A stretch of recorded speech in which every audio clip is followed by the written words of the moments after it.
Hello there, Lynx here, welcome to Sakura Alien. Let us continue this, hopefully, ow, I just hit the desk, hopefully a lovely story.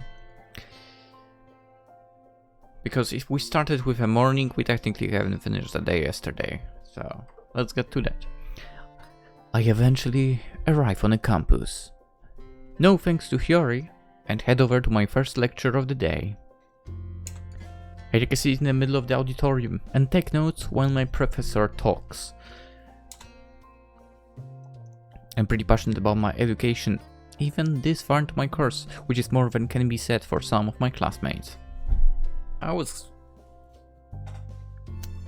maybe not passionate about what I was studying, but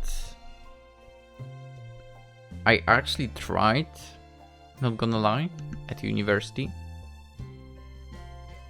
Too bad that, on my 6th semester out of 7, I kinda realized, damn, I don't actually like that.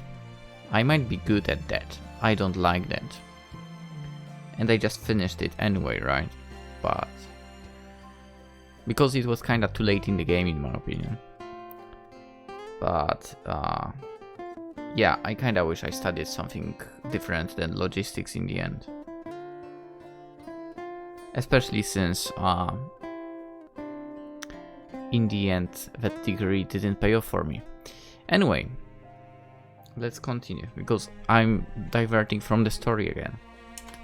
A few of my fellow students are slumped in seats at the very back of the room, trying to catch a covert 40 wings. I wonder if they stayed up late last night, partying. No, recording videos for YouTube,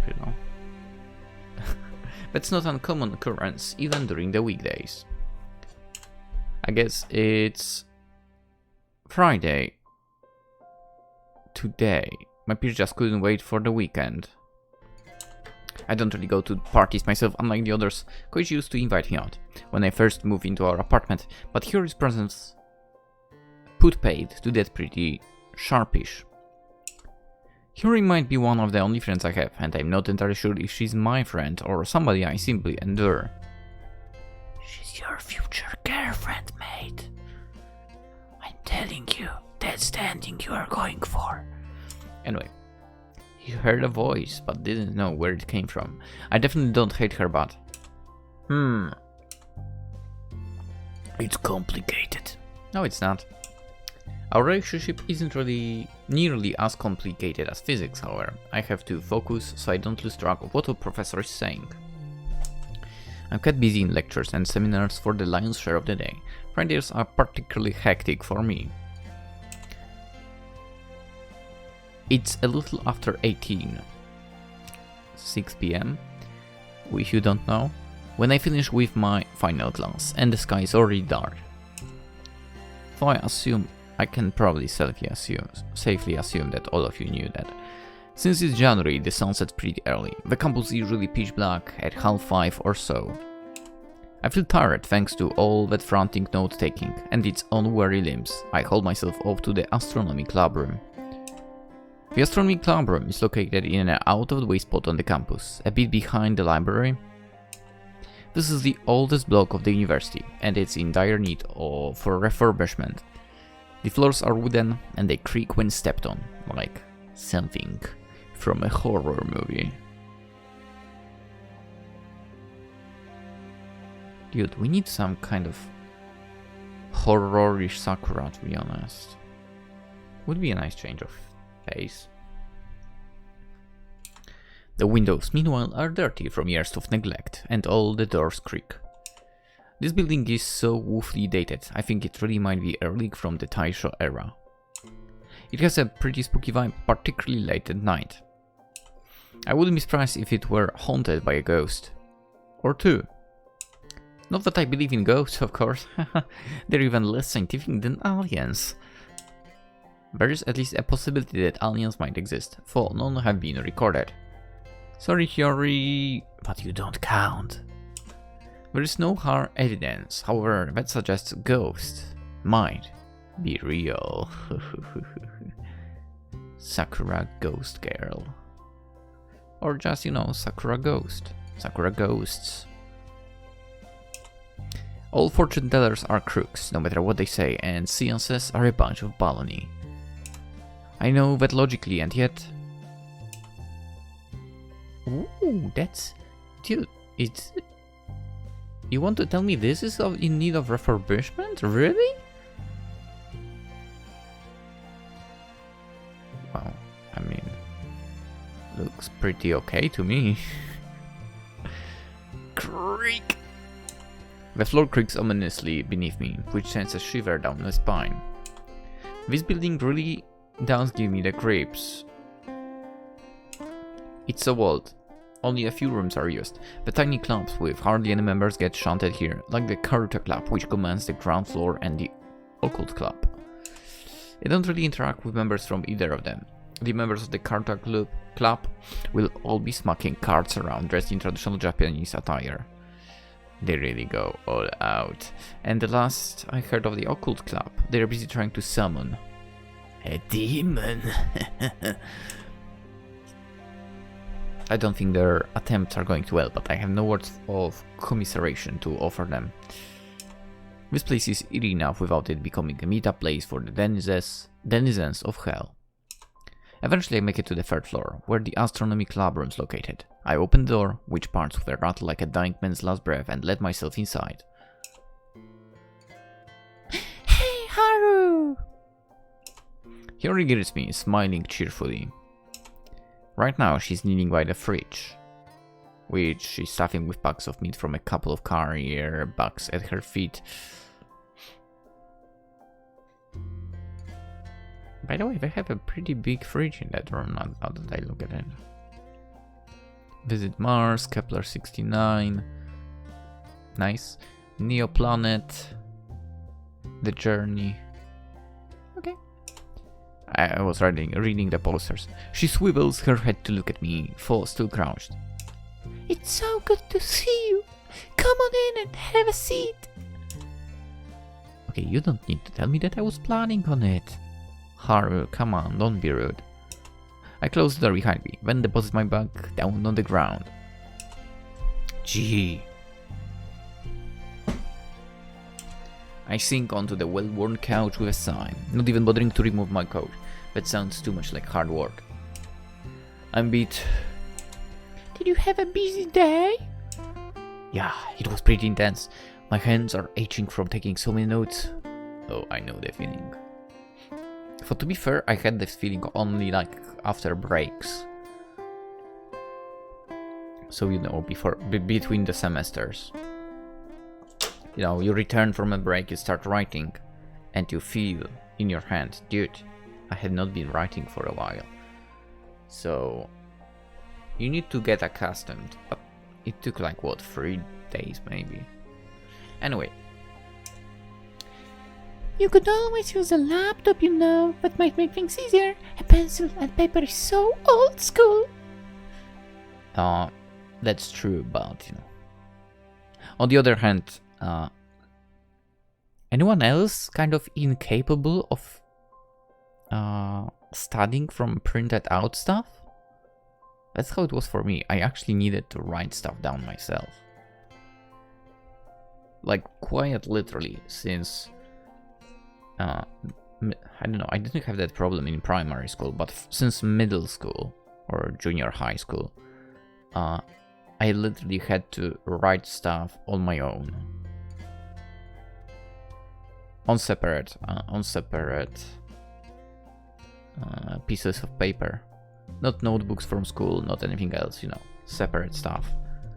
Anyway, I guess I lean back on the couch and look up at the ceiling, frowning. It's rare for her to come out with anything so sensible, but even she has her moments. That's rude. I prefer using a pen and paper, for it feels easier to take in information if I have to write out each character. Yes. Plus, it's what I'm used to. We didn't use laptops at my school very much. We never used laptops in any of the schools before the university, in my case. You went to a small school in the countryside, right? It was really tiny. There were maybe 8 kids there. Yeah. Hiyori whistles. That's small. Coming here must have been a culture shock. It was, I guess. Not that I was utterly unfamiliar with the city. I wasn't a total bumpkin. I guess old habits die hard, though. I still don't feel comfy typing, which might be a problem, come to think of it, given I want to work on satellites when I graduate. I laugh weakly, but in my sleepy state, my laugh soon transmutes to a yawn. When I blink, I can feel tears bedding my eyes. Oh my. Hiyori shuts the fridge, then stands. She's always me with a smile, smiling, her head tilted, and says, Lap pillow, maybe? Dude, if it's going to be that, we are saying yes. You really must be tired. Perhaps you should take a quick nap. Is it alright? I mean, I don't want to ruin our plans for tonight. Oh, don't worry about it. It's fine. I can wake you up in an hour and we go stargazing then. The stars aren't going to go anywhere. In fact, I think it's better if we wait. It's a bit too cloudy to break the telescope out now. Right. That sounds good. I yawn again. But I stifle it with the palm of my right hand. Oh, whoops. There's a red welt on the inside of my index finger, I note. That must be from gripping my pencil too tight. I get calluses pretty often. Maybe I have sensitive skin. I wonder if this is a sign that I should start using my laptop during lectures after all. It seems a waste to have one and not use it. Yeah, to be fair, eventually I did take laptop myself as well. Not for all the lectures, like just for the lectures where we were like, yep, this is boring. And basically something that I didn't need to take notes. But if there was need to take notes, I would write it down by hand. Anyway, it costs quite it costs quite a lot of money, and my family isn't the wealthiest. I yawn again. The couch in the astronomy room is pretty soft, despite it being so old, and its comforting embrace is luring me into the world of dreams. My eyelids fall shut, and my breath soon begins to even out. I think I'll take you up on that nap. Wake me when you want to go to the roof, alright? I don't want to miss out. I know. You're even crazier about the stars than I am, and that's where I came from. Hiyori giggles. Leave everything in my capable hands. I'll look after you, Haru. For now, we should rest. Thanks. That sounds pretty good. It's with this yawn deeper. Sorry. It's with this yawn deeper than the last that my conscience finally begins to fade. Is it weird that I like this girl? She's nice. Darkness consumes me and my thoughts all slide into the abyss. Hey Haru! Wakey!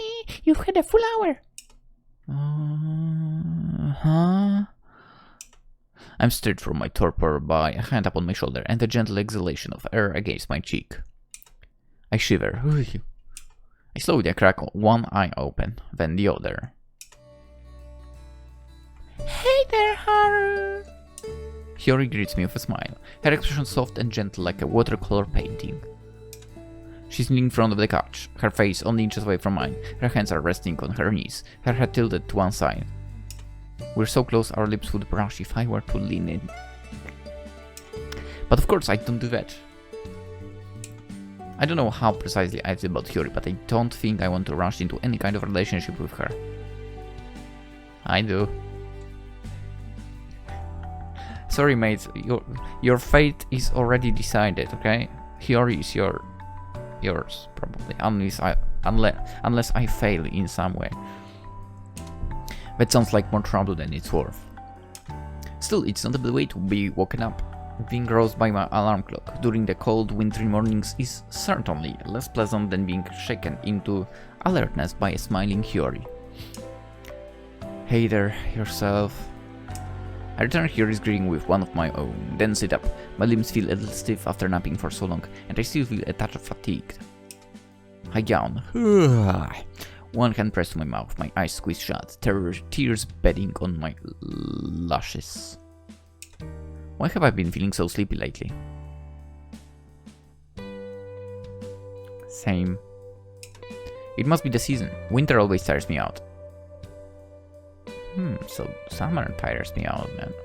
It's so chilly and it gets so dark so early. Not the latter pattern point bothers me too much.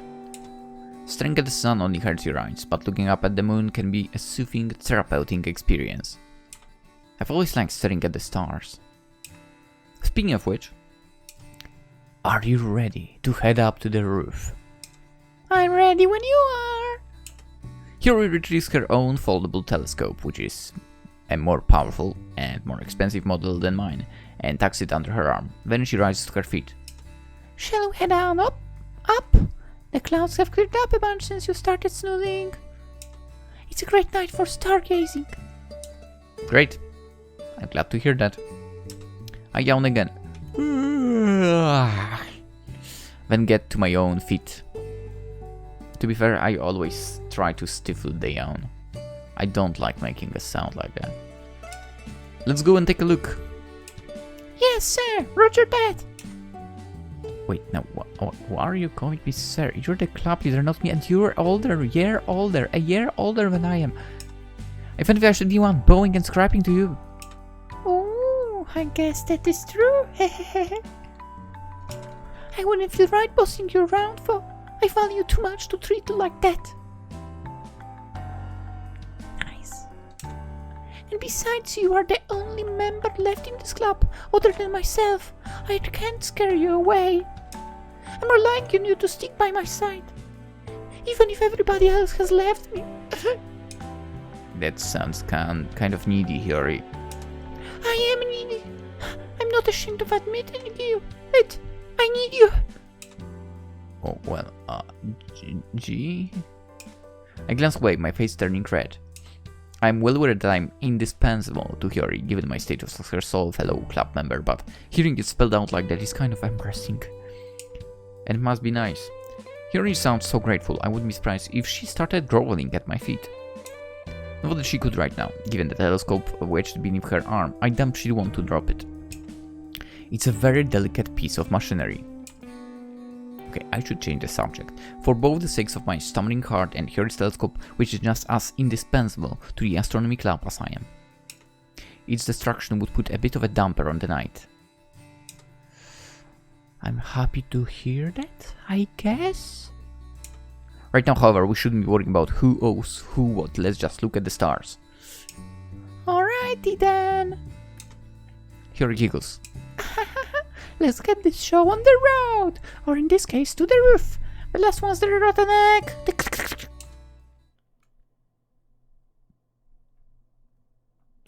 Half an hour later.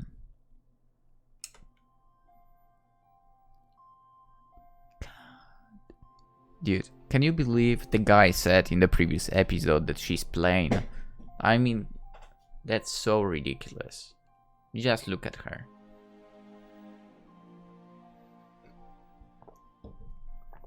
Simply stunning. Wow, the stars all look so clear tonight. It almost feels like we aren't even in Tokyo. We could be out in the countryside, away from all the lights and the cars. It's incredible. Haru stares into the vast expanse of space which hangs above us, her right eye trained through the eyepiece of the telescope. The telescope is set up by the edge of the roof, its optical tube tilted back and its thick lens directed at the sky. Haru has been hogging the telescope ever since we got on the roof, but I can't really fault her for it. The telescope does belong to her. I'm fine with waiting for my turn. Venus looks so close tonight. It almost feels like I could reach out and touch it.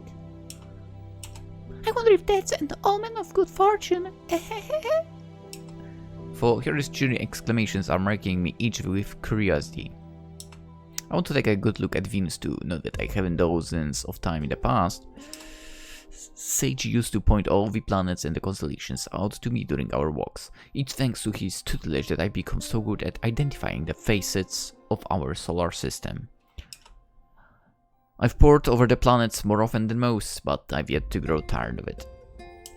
Space is an endless source of fascination to me, perhaps because space itself is infinite. Probably. There's only so much you can see of it, even with a telescope, but new discoveries are being made by scientists all the time. I'd kill to get my hands on one of the heavy-duty telescopes they use in JAXA. Well, maybe not quite. I don't like the sight of blood, but there is not much I wouldn't be prepared to do. I guess you could say I'm obsessed with the stars. This is so cool. On this point at least, Haru and I are in a complete agreement. I don't think we have all that much in common, but our shared love of space binds us together. I could never bring myself to quit the astronomy club, no matter how touchy-feely Haru may be. These quiet moments spent together, observing space from the roof of the university, are all incredibly precious to me. It is pretty chilly, though. I jam my hands deep into my pockets, trying to fend off the worst of the cold, and tip my head back. The moon greets my wandering eyes, round and wide like an egg. I can't see its ridges too well, but I bet I could, with the aid of Haru's telescope. The moon is easy to spot, but no less fascinating for it. It's the Earth's only natural satellite, and it's the 5th largest satellite in the solar system. Interesting. I didn't know that. Other planets have more moons. Jupiter, for example, has 79. Jupiter's largest moons are Io, Europa, Ganymede, and Callisto. They're not observable with the naked eye, but you can see them with binoculars if the weather is right and you know where to look. What other moons are there in the solar system beyond Earth's orbit? Mercury and Venus aren't known to have any natural satellites, for there have been reports about a moon being spotted circling Venus since the 17th century. Mars has 2 moons, Uranus 27 and Saturn. How many does it have? I can't remember off the top of my head, for I did know this once. I think it has more known moons than Jupiter. Despite being the smaller of the 2 planets, does it have 80? 81? What are their names? I can't remember! Most moons are named after gods and goddesses, figures from antiquity. I'm not too interested in Greek and Roman myth. What? But studying space got me into reading up on these old legends too. It's all pretty interesting. Okay, I can't... Achoo! That was such a fake cough. You know. But not even amusing can fully track from how cold I am. As much as I love the planets and the moons that circle them, I'd be glad to get back inside to sample Haru's hot pot. My poor fingers feel frozen. Hey Haru. I call out to the leader of the astronomy club, who's still parked in front of the telescope. Have you had your fill? I want to take a look now. Oh, I'm sorry about that. Haru glanced at me from over her shoulder, then pokes out her tongue in apology. I was so caught up, I forgot about you. Sincere I am, huh? I ought to look out for you more, Haru. You are my cute junior after all. I don't know if I'm all that cute. My brow furrows. But I'm freezing my butt off. I bet your butt is awfully cute too. How would you know that? You've never seen it. Maybe not, but I can always imagine. Wink. Please don't imagine my butt. That's sexual harassment. Oh, really? My apologies. Haru titters, then steps back from the telescope. She gestures towards it, dropping me a bow as she does so, like a butler. It's all yours. Please feel free to take a look. You know what? When he looks through the telescope, she can look at the butt. Anyway, why, thank you kindly for your generosity. I bow my head, a cynical smile on my face, and take my place by the telescope. I mean, technically, you could have taken yours there as well, even if it's cheaper and technically, you know, less good. But you would still be able to observe. Anyway, adjust the lens, then peer up at the night sky. I drink in Venus, which, as Haru said, is very clear tonight. Or at least as clear as Venus can be, given its surface is perpetually shrouded in shifting clouds of sulfuric acid. Nice. Venus's rocky surface is enveloped completely in these clouds, but I can see patches of dark and light speckled across its surface. I shift the telescope to the right, drinking in the stars that twinkle in the firmament. I'm more invested in the planets and their satellites than the stars, but the stars are very pretty too. I'm content to simply gaze upon them, lost in the majesty of space. But something stops me short. I do a double take. There's something cleaving to the sky, leaving a white trail behind like a cloud of exhaust from an airplane. What could it be? A comet? Maybe a shooting star? Hey, Yuri. I threw my eye away from the telescope and looked to her, my brow furrowed. Did you see that? See what? That band of light, just there. No, there! I point the sky, my arm stretched like that alien from the popular American movie. I don't know what you're talking about. I thought the flicker I detected from the scope might have been a figment of my imagination. It passed by so quickly, after all, but I can see the light again, with the naked eye. There really is a tail of white light canvassing the sky, and what's more, it seems to be getting closer. What could it be? Oh, wow! Yuri stares at the light, enraptured, her mouth falls open in a small "oh" of surprise, her hands clutched at her front. I think this is the first time I've seen a shooting star so clearly. It's very pretty. It is pretty, yeah, but is it really a shooting star? What else would it be? I don't know. That's what I'm trying to figure out. I think it's moving a bit too quickly for a shooting star, and that trajectory... My brow furrows. I hope I'm imagining things bad. Is it just me? Or doesn't it seem like it's heading in our direction? I stare at the pinprick of light, which grows bigger and more intense with every passing second. I wasn't sure of my hypothesis at first, but now I have no doubts. This star, if it really is a star, really is plummeting towards us at a speed I can't even begin to fathom. It gets closer and closer still until... Yuri, look out! I push the transfixed Yuri to the side, hoping to rescue her from the blast zone of the falling piece of space debris and land on the university roof with a dull thud. Pain sears through my leg, short and sharp. The air forces away from my lungs and I gag on the crisp night air. When I glance up, my vision hazy, I can see the object still shuttling towards us, so white and bright it hurts my eyes to look at it. It's pretty, but I have no doubts that it's deadly too. Dude, the music so good. I'll not be able to escape its blast zone, not on my injured leg, but maybe Hurricane. That seems like wishful thinking.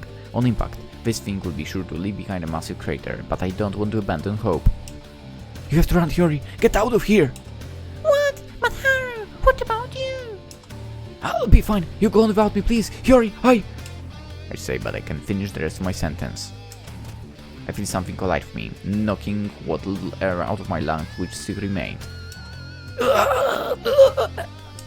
I cough, choking and laughing, my head smacking against the roof with another tooth.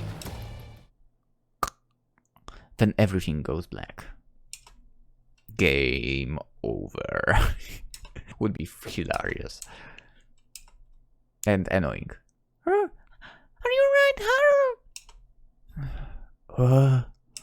I blink grudgingly, then finally, after what seems a small eternity, I open my eyes. My head's throbbing something fierce. And here his panicky voice isn't doing much to assuage. It's aching. My limbs, meanwhile, feel very heavy, my legs in particular. What in the world happened? I remember I was standing on the rooftop looking up at the night sky, and next...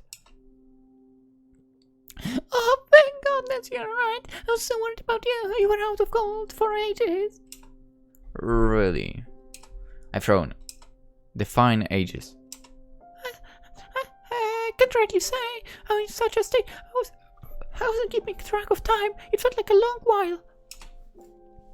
But now that I think about it, maybe it was only a few minutes. You're so still, for you look like a doll. Or a corpse. Hori shudders. Still, you're awake though. That's all that matters. How's your head? Does it hurt? A bit, yeah. I feel pretty funny. I should be alright for. Let me try to sit up. I make an attempt to sit, but Huh? It's too little avail. What's going on? I feel alright despite the dual throbbing in my skull, but my body refuses to obey me. Why can't I stand? I haven't lost the use of my legs, have I? They feel disconcertingly enough, but at least I can feel them. That has to count for something, right? I can see well enough that my vision isn't blurring. As for my legs, however, I look up, my brow furrowed and...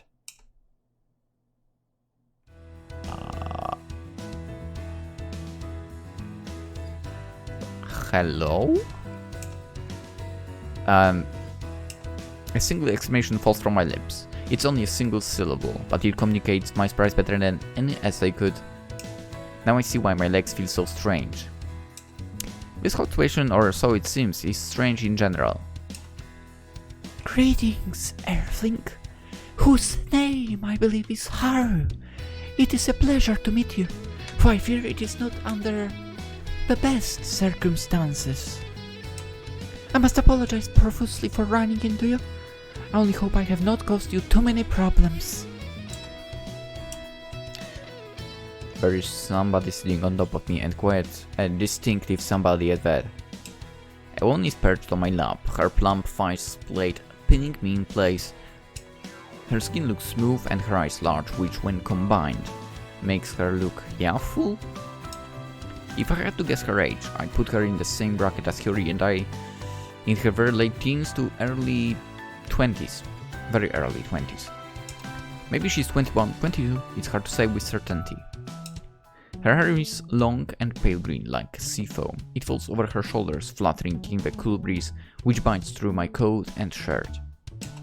For it's a cold night, this woman has foregone practical attire. She's wearing clothes the likes of which I've never seen before, outside of silly sci-fi flicks and Halloween costumes. I'm not even sure how to describe her getup. My aging head and general disorientation isn't helping, but if put on the spot, I guess I'd say that she's strange, enticing. Well, it's one of the first choices. It probably doesn't really matter.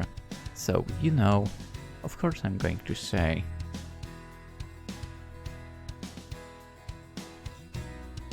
enticing. Did I say it? I did. I would not be able to say otherwise, I guess. Peculiar for her outfit is she's definitely very attractive. Because she is. I can't help but wonder for whether she's cold, wearing a skin-tight outfit like that. Backlit by the moon as she is, with the stars twinkling beyond her, this woman looks almost ethereal. I know we haven't really finished Yumina. Okay. I don't know how we'll finish it, given that I don't have the save anymore. So I can do a new game plus and, you know, playing from the start. Oh boy, that would be painful. Anyway, so I would like to play it again, because I would like to get the other endings for you guys. Or maybe extraterrestrial? What did she say to me just now?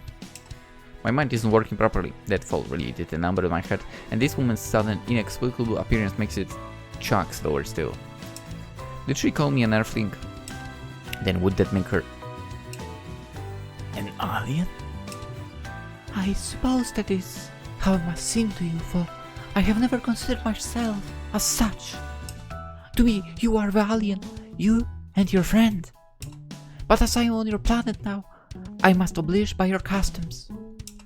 I am an outsider, so I will not take any offense at being called an alien. You may call me that, if you wish, if it will make things easier for you to understand. Well, how considerate of you? Do you really think so? That makes me very happy. This is the first time I have ever been to this planet of yours, which is very lovely, by the way, and I am not entirely sure how I ought to act. I do not fully understand the customs of your Earthlings, but I'm willing to try. Please do not berate me too harshly if I cause offense for... No, there is, no offense taken. Honestly, I'm stunned. So stunned by this change of events. I don't know what to say. My mouth must be working on autopilot. I'm sure this must be some kind of crazy dream. But no, the alien girl on my lap feels too warm, not to mention too solid for that. don't get too solid yourself there. Speaking of the alien girl. So, what's your name?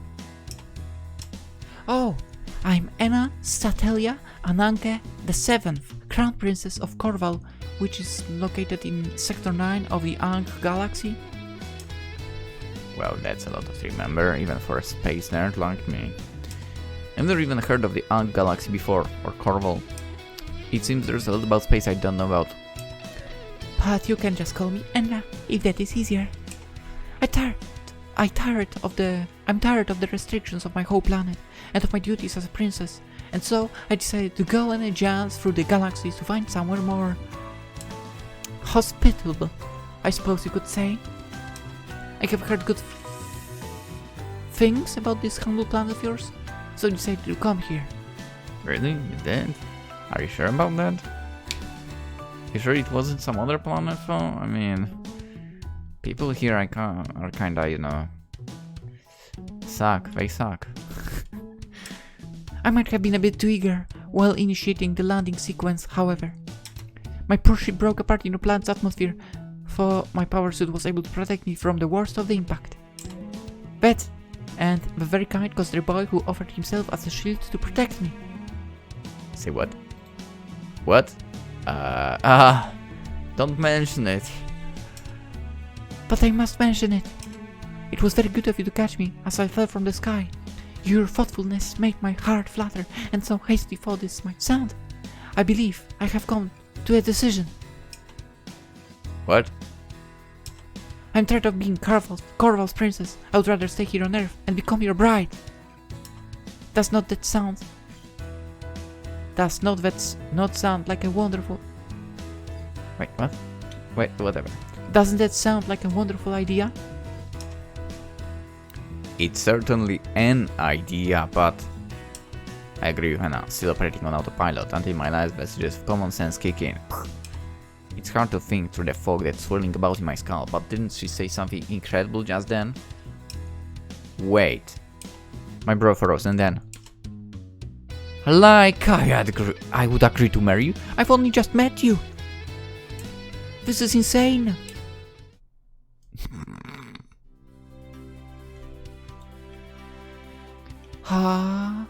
Does this mean you won't marry me? Sorry, but no, I'm too young to think about marriage, and like I said on the roof, I hardly know you. You do know me, Fa. You know that my name is Anna Statelia Ananke the 7th, and that I'm the Princess of Corval. What more information could you possibly need? I don't mean to butt in, but... Harry butts in. Well, for once, I appreciate it. I'm having a hard time dealing with Anna on my own. She might be even clingier than herself, which is saying something. You say you're alien, yes? Yes, that's right. And you come from another planet? Indeed. Wow! Her leans back on the couch, her eyes wide. That is amazing! I always knew there were intelligent alien life forms out there. This really is incredible. I'm so glad to meet a fellow extraterrestrial. It's nice not being so alone, eh? A fellow? Anna tilts her head, asks us. Are you not an Earthling yourself, Yuri? I have reason to believe so, yeah. If I have parents on this planet who have raised me since I was a child, I do not think they are related to me. Huh? I have good reason to believe I was adopted, for my parents will not confirm my theories. They always tell me not to be so fanciful, like I'm saying all this without proof. It's kind of tiring. Yuri sighs, then shakes her head. But enough about me, we should be talking about you. I'm really happy to meet you. I hope we can become good friends. Me too. I would like some companions now I have arrived upon this planet. I've never before left the Ankh Galaxy. Whoa. Sorry, doggo kind of gave me a scare by jumping over the bed. But I do have some knowledge about Earth. I've seen some of your shows and read some of your books, so I have a smattering of knowledge about your ways. Oh really? Now this is an interesting piece of news to chew on. How were you able to get your hands on all that stuff? I had it imported, traded my frequent stops, upon these planets, or so I have heard, to buy goods which they resell in Corval for marked up prices. Few people can afford Earthlink entertainment, which is highly priced, but currency has never been an issue for me. I'm the daughter of the Ananke family after all. Right. So, is this how you learn Japanese? Yes, indeed. Your mangas, I believe you call it, taught me a good deal. I do so love reading manga, particularly the 4-panel ones, with funny jokes. They always lifted my spirits when I felt down. I have longed since my childhood to visit the planet which produced such amusing tales, so that I might better immerse myself in your culture. There is so much I do not know, but I'm willing to learn. Oh. I want to discover all Earth has to offer with you, darling. And a spread smile pierces my heart. She's so earnestly optimistic, I can help but find her charming. It doesn't hurt that she's so pretty either. I don't know, man, if you called Hiyori plain, I would say she's pretty plain too. Even for she isn't, they both aren't plain, let's face reality, they are not plain. Again, I repeat, they are not plain. It's a relief that despite being an alien, she's undoubtedly humanoid. She has to... I mean... Again, I think I mentioned it before. Considering that there is life out there as well, it doesn't mean that we would see monsters. We might see someone that has the form of human, basically, as well. Yes. Anyway, she has the correct configuration of limbs as far as I can see, only one head, and her teeth don't seem to be razor sharp. If she were a space octopus with skirming tentacles, I'd find it hard talking to her, no matter how well-meaning she is, but she looks so like a regular human, it's pretty stuck to her. That outfit of hers really is something else though. I find my eyes sliding to her chest continuously, no matter how I try to avert my eyes. It's almost as though her chest has its own gravitational field. It's good to meet you, Anna. I clear my throat in an attempt to regain my composure. But I'm not sure about your marriage proposal. We've not known one another long enough to consider it, and I'm too young to make such a life-altering decision. We might have to put that on hold for now. What? Really? And about. But I was hoping we could be wed forthwith to secure my citizenship upon this planet. I have absolutely no desire to return back home. Won't you miss your family? Somewhat, I suppose. My parents have been nothing but nice to me, but they have always put me under a good deal of pressure. Whenever they speak to me, it is to warn me about my manners, or to coach me about my eventual ascension to the throne. I have no desire to deal with that sort of stress. I want to read more manga, and watch anime, and explore this country, and I wish to do all of that with you, darling. Anna launches herself at me, but I preempted this and am able to shuffle back on the couch before she can envelope me in her embrace. I've gotten pretty good at dodging exultant dissatisfaction, thanks to the most I've known Hiyori. I guess you could call it a talent of mine now.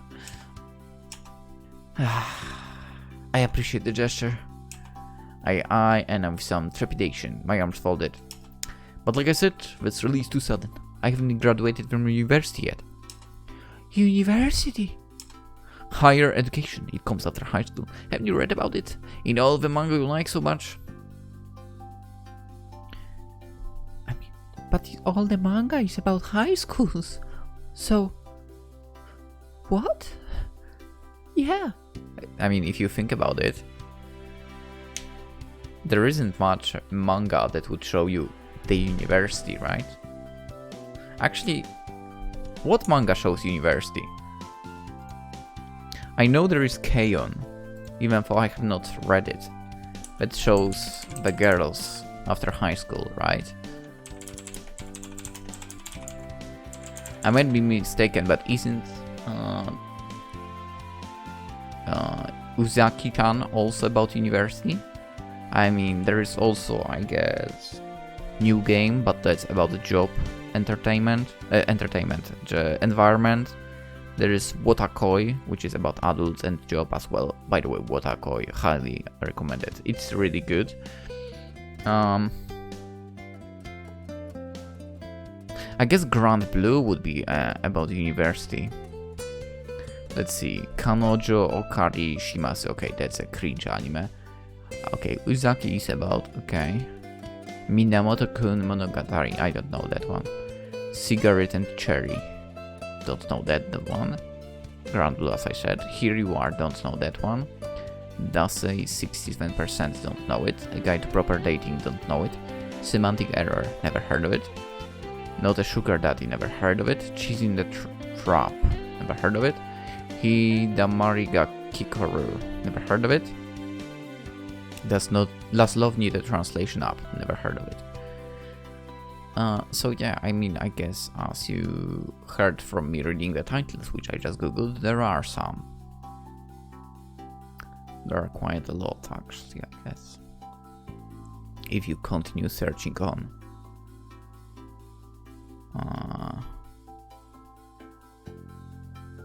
But yeah, Grand Blue and the other stuff I was talking about.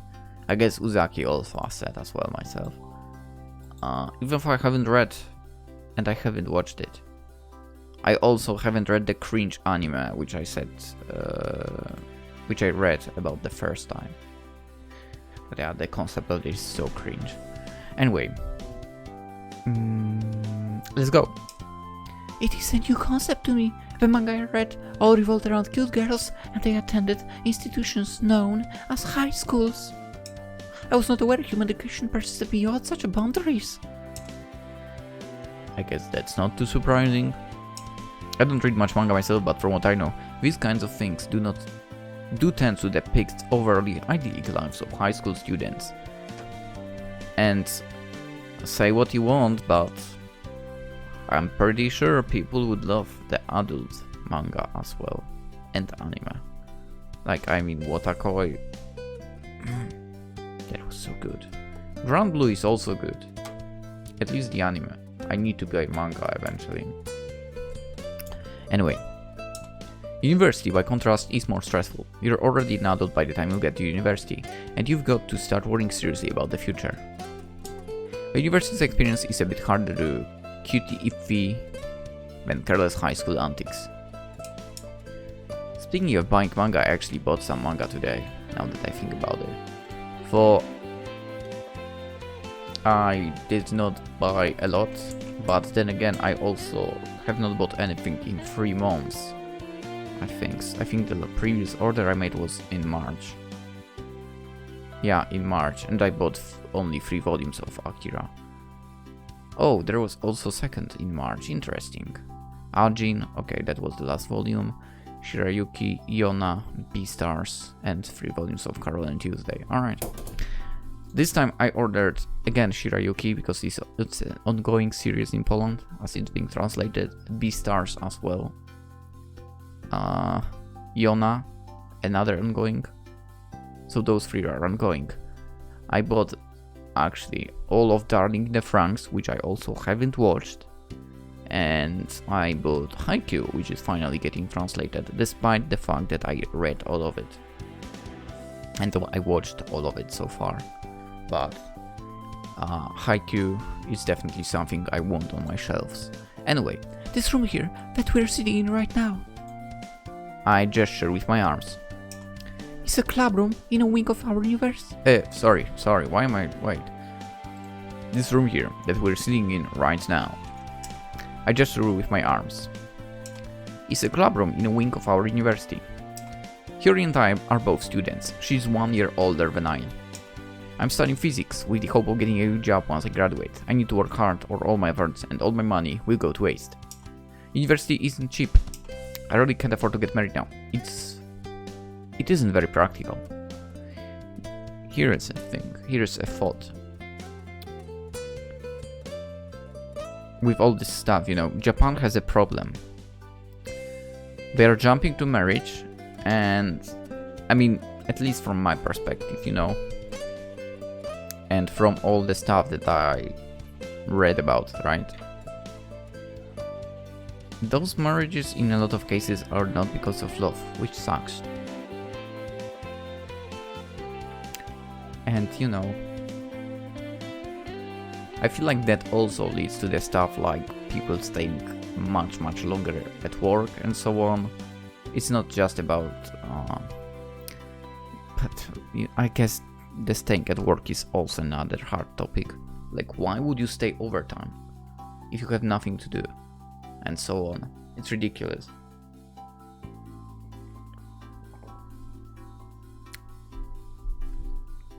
Like, I don't know, in my opinion at least, people in Japan are on their own accord unnecessarily become slaves to the companies, basically, which is ridiculous. I literally am the type of person that would be like, yep, clock in 9, clock out 5, I'm out. Anyway. Oh, I see. I suppose I understand. That is unfortunate, but... Anna's eyes light up. That simply means I will have to wait until you have graduated. Then there will be nothing to stop our wedding. Yeah, about that. I run a hand through my hair. How long do you think it would take me to graduate anyway? I don't know. I'm not familiar with human customs such as graduation, and your days do not pass as they do in Corval. It is hard for me to give a proper estimate, but... Would it perchance take 2 of your airfan weeks? 2 weeks? I shake my head. Yada. I think this girl might be laboring under a misapprehension here. Try 2 years. Just 2 years? What? Are you serious? Just that amount? Huh? Anna's eyes widen. But that is a long time. It is, yeah. That's why you should probably give up on the idea. I doubt you'd want to hang around here for that long, waiting on me. It is true. It is an inconvenient amount of time. I was hoping the process would be much sweeter.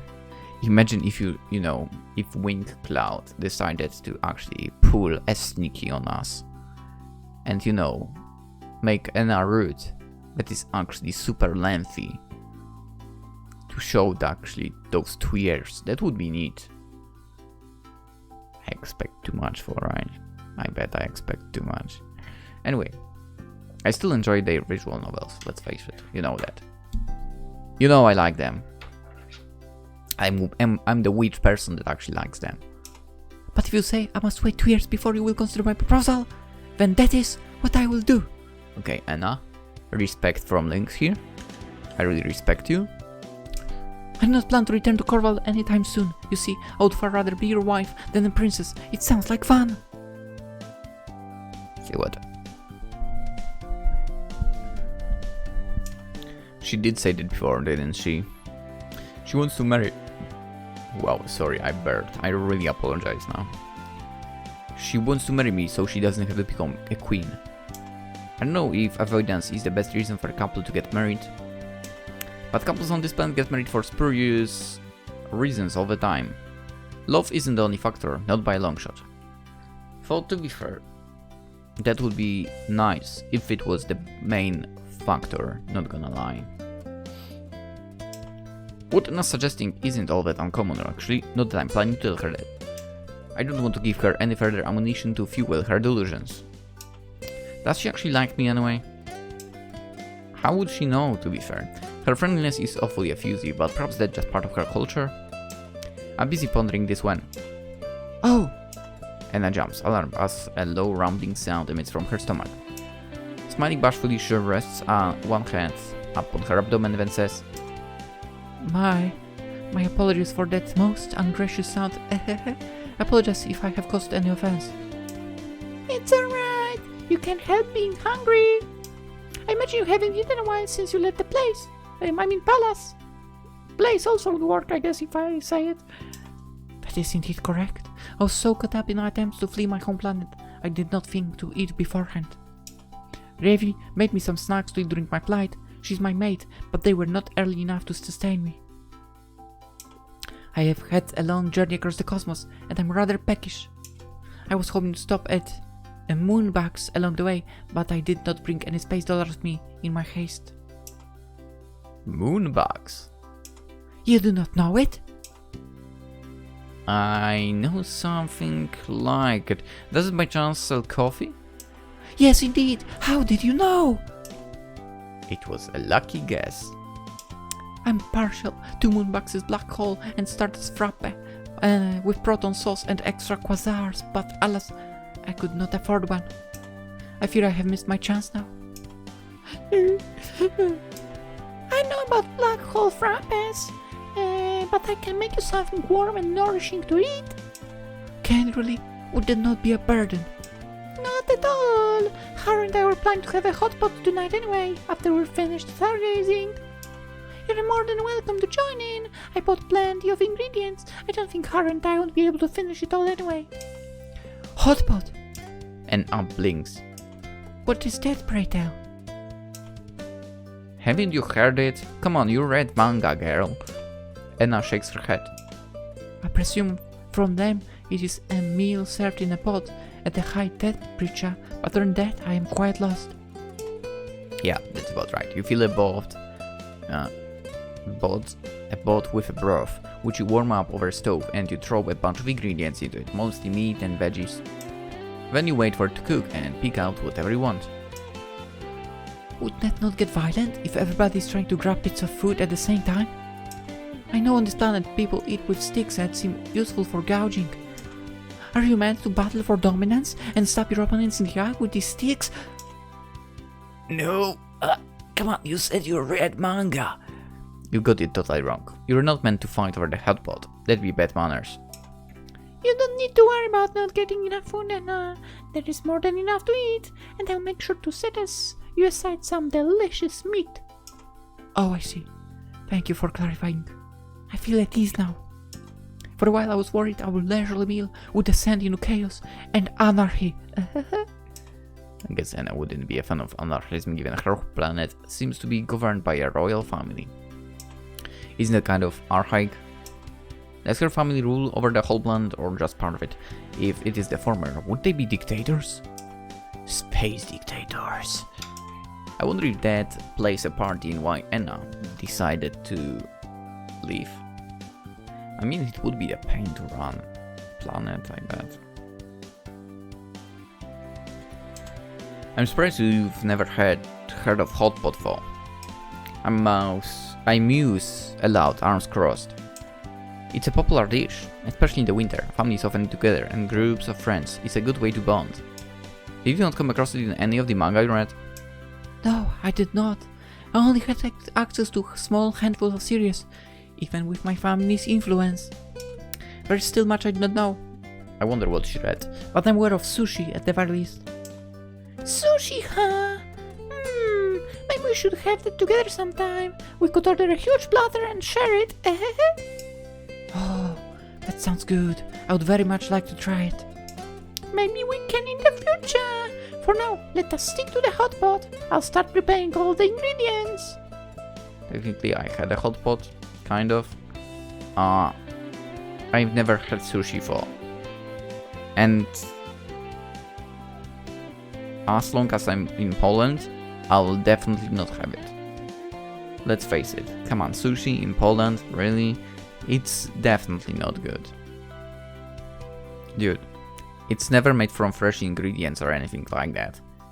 It's bound to be bad, basically. And I mean, given that I work in a company of which the face is an actual chef who did stuff around the world for the longest time, I think Australia basically, but he was around basically Asia and so on. And I'm like, you know, when we were talking about cooking stuff as well in a group, and a woman that no longer works with us said that, you know, she ate sushi in Poland, and I was like, yeah, I don't think I would ever do that. And he's like, and you are correct. Thank you, good night, never eat sushi in Poland. Anyway, back to the game, I guess. Haru gets to her feet, then rolls up her sleeves. We shouldn't need to do all that much prep work. Hot pot isn't hard to make, and it tastes incredible. I'm sure you will love it, and just leave everything to me. That will be a lengthy episode, by the way.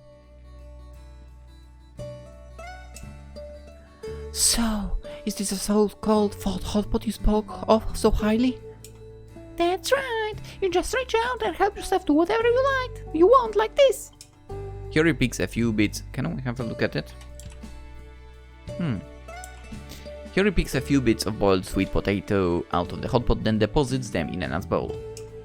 They should be good to eat now, for you might want to wait for them to cool down. They just came out of the pot, so they're probably pretty... Ow! Hot, I was going to say. Haru smiles at Anna indulgently, as a parent might. Anna, meanwhile, is busy fanning her mouth with one hand. Her amber eyes are white with shock, and her face is flushed.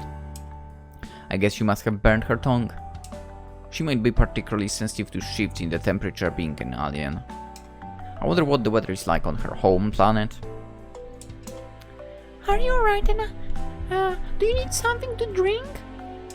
I can pour you a cup of barley tea if you'd like. Oh, no. Anna swallows her mouthful of searingly hot sweet potato, then offers her a smile of reassurance. I'm quite alright. Thank you for the concern. I did not expect this so-called hot pot to be quite so, well, hot. Really now? I raise an eyebrow. The clue is in the name. The heat is not unbearable. I was simply taken by surprise, that is all. My tongue does feel rather funny now, for I believe I shall follow your advice the next time and blow out my food before I put it inside my mouth. That should prevent any further mishaps. I do hope so. I don't want to hurt you. Hot pot is something you're meant to enjoy, even if it does make your mouth tingle. Haru takes a disc of sweet potato from her own bowl and blows on it. Then she pops it inside her own mouth. She chews for a few moments, savoring it, then sighs happily. Ah, now that really is good. There is nothing I love more than sweet potato. I think I might like it even more than beef. What about you, Anna? Do you like it? Oh yeah. That food is quite lovely. It's nothing at all like anything I have had on my home planet. I'm happy to hear it. Try some cabbage next, and some of the sticky rice cake Haru likes so much. Oh, and the beef, it should be done by now. Haru picks out more choice items from the bubbling pot with her chopsticks, then deposits them in Anna's bowl. Steam is wafting from the pot, filling the club room with the scent of cooking meat and vegetables. It's a heavy kind of aroma that will linger on my clothes for days afterwards, but that's a small price to pay given how delicious it all is. I take some beef of my own before Haru can swipe the rest and chow down on it. The meat is sliced into fine strips, so all the flavor from the broth can seep into it. It really is quite delicious. I know I can complain a lot, but I'm starting to think I'm pretty fortunate that I can enjoy Haru's delicious cooking. I can share a meal with a genuine alien. Oh, we are going into tough choices. Dude, we are going delicious cookie of Haru. Haru's food is so good, I don't think I could ever get sick of it. She'd make a great wife one day. Of that I'm certain. Any guy would be like to come back home after a hard day's work to be greeted by a full-course meal made by Haru's delicate hands. Sometimes when Haru and I together like this, I find myself fantasizing. She really would be a great catch if only she weren't so... well, spacey. What are you talking about? Anna and I sigh almost in unison, as we both swallow mouthfuls of food. I've never tasted anything quite like this before. It is so beyond my scope of experience. I'm not sure I have the words to describe it. This meat is so tender and juicy, it practically melts in my mouth. It's so easy to eat, I just can't stop myself. Anna plucks a piece of cabbage from a bowl next, then tries to eat it. I say she tries because her first attempt is a failure, as is the second. Haru taught Anna how to use her chopsticks while the pot was still boiling, but she's yet to master the art. I suppose they don't use chopsticks in Corval. Maybe they go in for knives and forks, like they do in Western cuisine countries. Yeah, we are using knives, forks, spoons, and so on but a certain Lynx knows how to use chopsticks, I guess. And why I'm frying something or whatever, basically on a pan, I always use chopsticks to deal with the ingredients, to be fair. Not spatula, dude. Go away with spatula, they are useless, they only take space. Get the chopsticks for that, so much better. Anyway, Anna's been fumbling with her chopsticks a lot throughout the meal. She splashed both the table and her clothes with broth from the hot pot, but she's so focused on the meal she doesn't seem to care. I'm tempted to offer Anna some help with the chopsticks, but... there we go! The third time is, as the saying goes, the charm. Finally, Anna is able to maneuver the cabbage to her mouth without incident. She chomps down on it quickly, as though afraid it might run away from her, which given Anna's poor track record with her chopsticks, it just might. It's a miracle she's not dropped any of her food on the floor yet. She chews the cabbage, crunchy between her teeth, then sighs as she swallows it. Ah, this is good too. It's incredibly good, in fact. No, that's an overreaction if I've ever seen one. I can understand Anna's enthusiasm about the beef, which is high-grade stuff, but this is only cabbage. You can buy cabbage dirt cheap at any supermarket. And? So what? It must be good. They're a staple of a lot of poor people's diets. But maybe they don't grow cabbage on Corval. I don't understand his deal with that now. Comment. Anna hasn't seemed familiar with any of the food simmering away in the hot pot. What does she usually eat anyway? You're really enjoying yourself, huh? Yes, I am. Anna nods enthusiastically. This cabbage has such an interesting texture. It is very crunchy. Unlike the meat, they complement one another well. All the foods in the hot pot are so intriguing. None of the separate elements are alike, but that adds to the fun of it. These disparate ingredients all come together to create a truly enjoyable experience. That's part of the fun of having hot pot. It's full of all kinds of good stuff. Speaking of which, we're starting to run a little low on ingredients.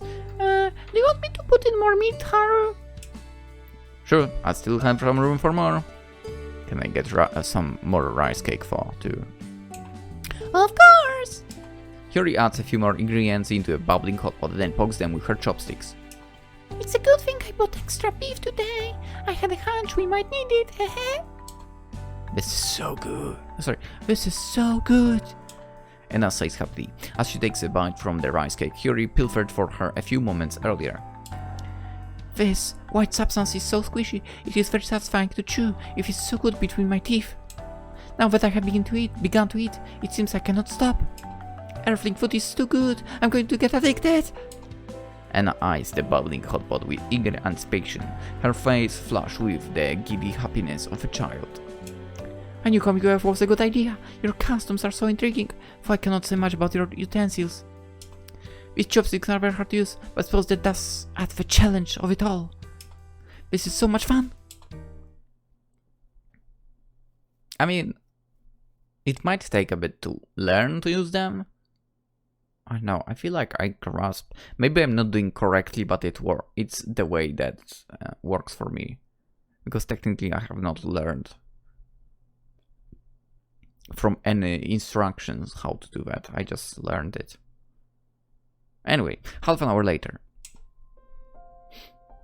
Ah, that was great. Anna sighs, contented, once she's polished off her food, then sets her now empty bowl back down on the table. My stomach is nice and full, and I feel very warm. This so-called hot pot. It's not so-called, that's what it's actually called. Has raised my body temperature by a good degree. I feel quite comfortable. I'm very happy to hear that. For I think you might have made yourself a bit too comfortable, Here giggles as a deep yawn forces its way from Anna's mouth. Are you tired? I suppose so, yeah. I'm not accustomed to eating so much, particularly not dense carbohydrate-packed foods like that. I believe I am in need of a rest. Somebody can properly process your human cuisine. No, that sounds kind of alarming. I'm starting to worry despite myself. Are you feeling alright, Anna? The food hasn't made you feel ill, has it? Oh, darling. A wide smile captures Anna's lips. Are you concerned about me? Yeah, I mean, you are a guest, technically speaking. I'd feel bad if Yuri and I had poisoned you. It is quite alright. Even if such an eventuality did come to pass, I will forgive you. I know you mean no ill will. You and Yuri have been nothing but kind to me from the moment we first met. That's why you are my darling. Anna winds an arm through mine, pinching our bodies close together. And Yuri is my best friend. A best friend, am I? I like the sound of it, although... Yuri finishes stacking the dishes, then pouts, her index fingers pressed together at her front. I'd rather be your fellow alien. I don't think I'm from Haru, but I'm sure I must hail from somewhere beyond this galaxy. Yeah, I think I'm going to ignore Yuri's otherworldly ramblings. I have enough on my plate at the moment. What if Anna's sudden appearance? I can only handle one bona fide alien babe in my life. Fortunately, I do not think food will cause me any serious injury, for I only required sleep, that is all. I've had quite a busy day. My escape from the palace and my landing upon Earth were all very exhausting. The so-called hot pot. Should I even bother trying to correct at this point? If Anna weren't so good-natured, I'd almost believe she's doing this on purpose. Has finished me off, I'm afraid. Anna shifts away from me at long last, her hands resting demurely upon her lap, then glances about the clubroom. Smiling bashfully, she says, I would hate to be a further burden upon the pair of you, as you have already shown me excessive kindness, but you would happen to know where I might be able to pass the night? I would be very much like to rest my weary head before I fall asleep on the spot. Another yawn punctuates the end of this sentence, which adds further credence to Anna's sleepy state. Her amber eyes bat with tears, which catch on the ends of her long eyelashes. She's so noticeably tired, her head is beginning to drop. I'm afraid she really might pass out, face first on the table, without some kind of intervention. She needs to have a line down the very least, but... What exactly is to be done about the situation? I guess we could take her to the hotel, but that mightn't be the best idea. She's bound to draw attention in a get-up like that. Plus, we don't know how long she'd be staying here. It's impossible to say how many days she'd need a room. That could get pretty pricey. Oh, don't worry about the money. I can afford to put Anna in a hotel for however long she desires. Really? I blink. Do you have that much disposable cash? I don't mean to boast, that's why I don't often speak about it, but my human parents are pretty well off. They give me a lot of money every month, so I don't need to worry about my finances. That's why I'm able to buy so much high-grade beef whenever we have hot pot, hehe. I see. I had wondered about that. I've always thought that hot pots we have in our teeny tiny clubroom were suspiciously bougie. I guess I know why. Still, I had no idea Haru was the son of a rich family. She doesn't act like a well-bred young lady. I've always pegged her as more of a tomboy.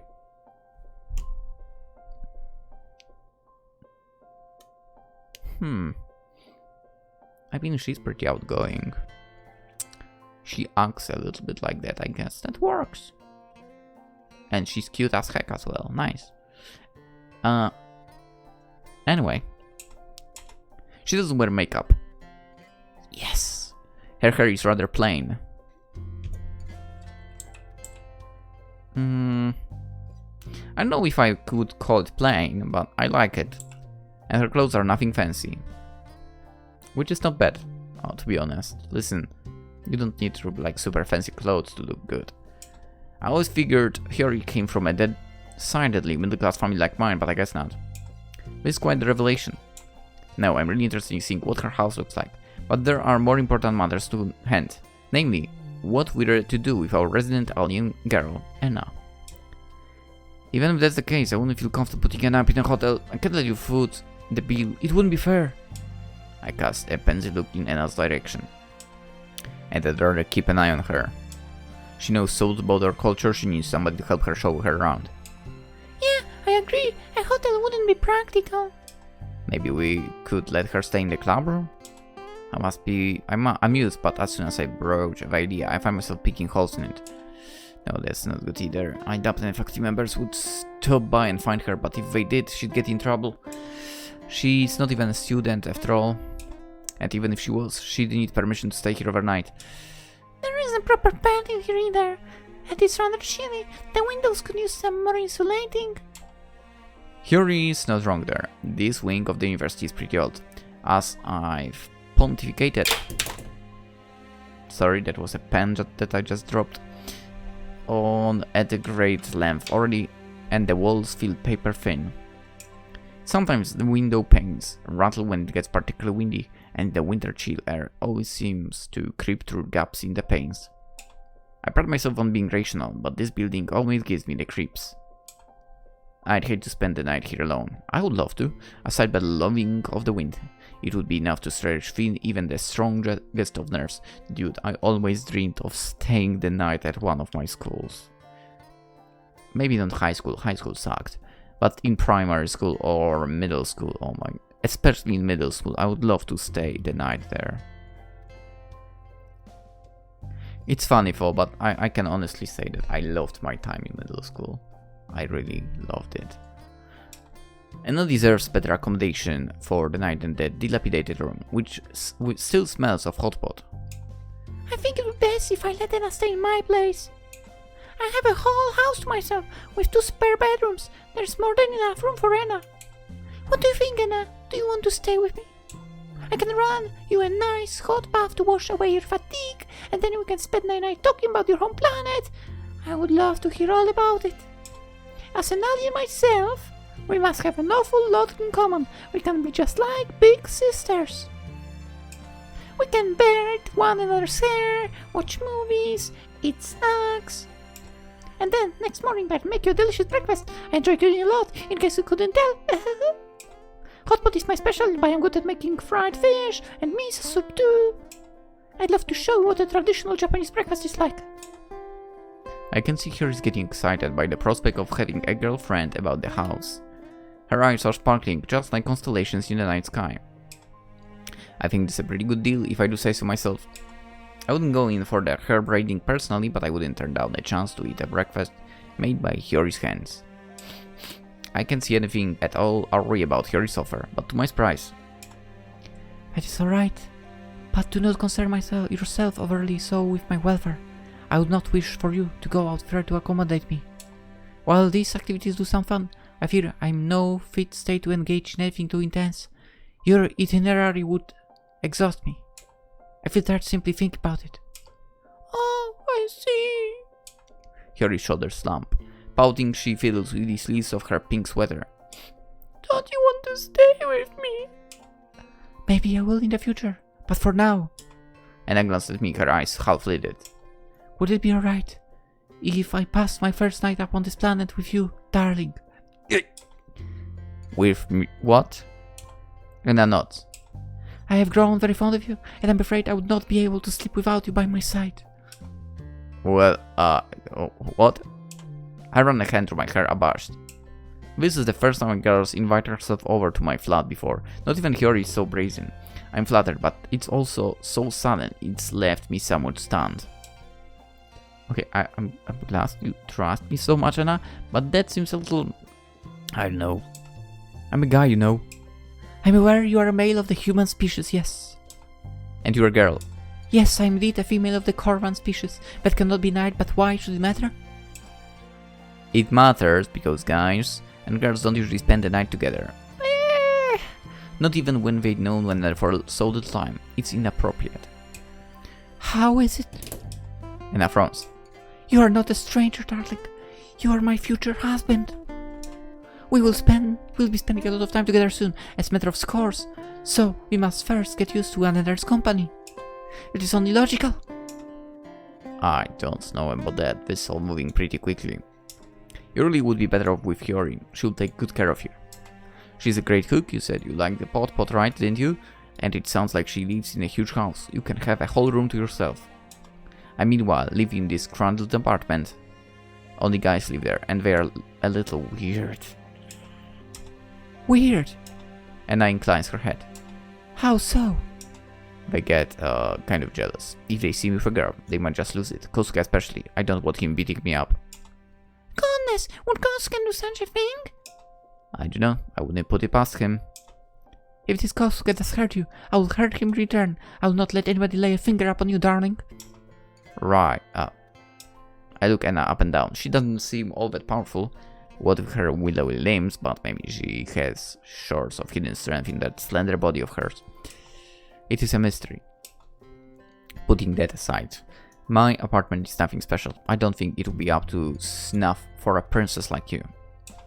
Here's only a couple of rooms and you'll have to sleep on a futon and... That is alright. Anna cuts me off when she's close to me up on the couch. Whoa! That's very close. She presses her hands to my chest, her fingers curling on themselves, and looks up at me winsomely. Our eyes meet. Anna blinks, her lashes trembling, and says softly, I have grown tired of luxury, having lived in a palace all my life. A change of scenery would be appreciated, and I would be willing to put up with any discomfort for your sake. Please, darling. Anna leans in closer still, until I can feel her warm breath brushing against my cheek. Do not push me away. You are the first human I met when first arriving upon this planet. That must count for something. Do we not have a connection?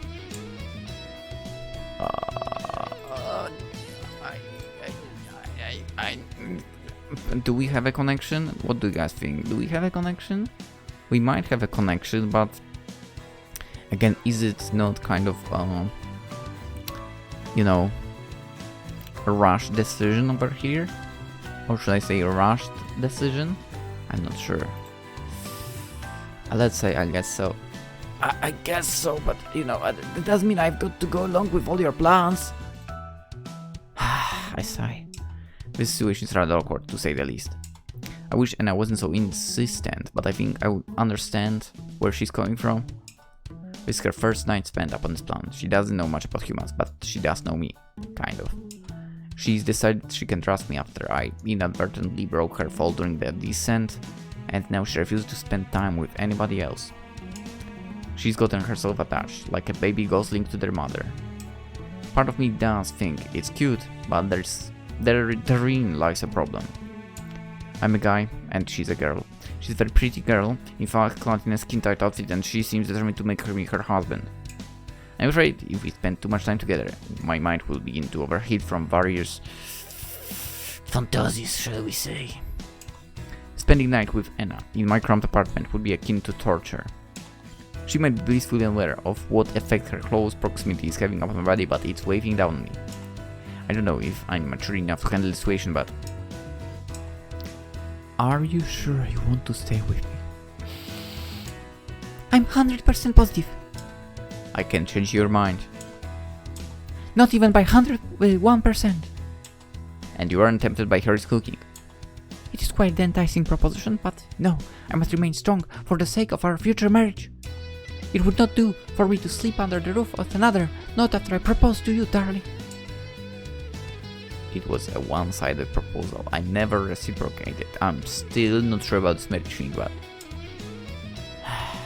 I glance over Anna's shoulders to Hiyori. What do you think about all of this? I think it'd be more sensible if Anna stayed with me. I'm sure I have more space and the means to look after her, but she seems attached to you. Hiyori giggles. I feel guilty if I forced you to come along with me. As a nice our guest, I think we should let her do what she wants. I concur. Anna nods eagerly, her hair shifting about her shoulders. I should be allowed to do what I want as a guest, and for tonight, at least, I want to stay with you. Anna says, for tonight at least, but I have a sinking feeling things won't work out that simply. Knowing Anna, not that I do, not all that well, she'll get attached to my apartment, cruddy though it is, and then she won't want to leave. She will stay there for days, maybe even weeks, or months, until she tires of this planet and I will have to look out for her. I'll have to cook for her too. My cooking is nowhere near as good as Hiyori's. Anna's losing out, but she doesn't seem to care. Hiyori, to my surprise, doesn't seem to care all that much either. Or she's pretending. I thought she'd be less approving of this arrangement than she is. Surely it's too nice for her own good, or maybe she's simply too pure to know what could go down as a result of this arrangement. Either way, she betrayed me. I've got no allies left in this fight. I tried to do the right thing, really I did, but it's 2 against 1. I can't keep arguing, not against Anna's puppy though, guys. I'm not happy about this, but Alright, fine. I capitulate after a pause. You can stay with me. Yay! And I exclaims cheerily, her chest pushed up against mine. Thank you, darling. I knew I could rely on you. You really are a wonderful human. Haru is rather wonderful, isn't he? I'm partial to him myself. Thanks for the all vote of confidence, girls. I glance away, trying and failing not to focus on the warm, soft sensation pushed up immodestly against me. Anna's chest is rather big, and that skin-tight suit of hers is doing nothing to cover her goods. Your outfit isn't really appropriate for wandering the streets, Anna. You'll get a lot of curious stares. Really? Anna tilts her head to one side. Why's that? It's showing a lot of skin. Is it? I thought my hair was rather modest myself. It is common from people who hail from coral to wear much less. It is a hot planet, and too many layers can be awfully uncomfortable. Maybe that's true on Corval, but this Earth, people tend not to dress like that unless they are cosplaying. I think we'll need to get you some new clothes if you want to blend in. What do you say, Harry? That sounds like a good idea to me, huh? Harry giggles. Luckily it's Saturday tomorrow, we can meet it up and go shopping together if you'd like. We can also show Anna around, I think she might enjoy that. Oh, Yes. Anna draws away from me and long clasped, then beams brightly, hands clasped at her front. I would enjoy that very much. I'm most curious about this planet. I want to explore every inch of it. Exploring every inch of Earth might be a bit much, but we certainly can go to Shinjuku and maybe Shibuya. I'm sure we'll be able to pick out a lot of adorable outfits for you, Anna. You're so pretty, look. Good in anything. Wonderful. I cannot wait. Anna sighs, her palms pressed. I don't know why I wanted to say clasped. Palms pressed against her cheeks. I'm so glad I landed up on this planet. The people are so nice, the food is so delicious, and tomorrow I shall explore it to my heart's content. Early, I'm lucky.